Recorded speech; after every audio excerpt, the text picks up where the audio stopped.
युवकसह नागरिकांचा राडा आपण पाहिला असेल. मात्र बुधवारी विद्यापीठात चौकात रात्री दोन युवतींमध्ये जोरदार राडा पाहण्यास मिळाला. विद्यापीठ चौकातील हायवे पुलाखाली दोन महिलांमध्ये एका वादातून वाद निर्माण झाला. त्यातील एक युवती याच एका कॉलनीमध्ये भाड्याने राहते. मात्र बुधवारी एका वादातून रात्री 9 वाजता दोघीत जोरदार भांडण झाले.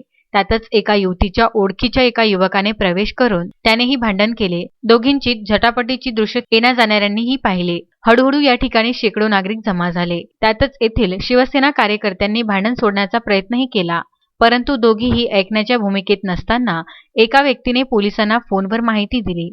वायरलेसवरून फ्रेजरपुरा पोलिसांना रवाना होण्याच्या सूचना मिळताच पोलीस ताफा रवाना झाला.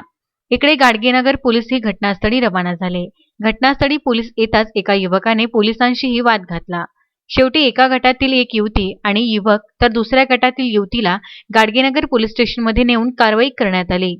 अजय शृंगारे, विदर्भ न्यूज, अमरावती.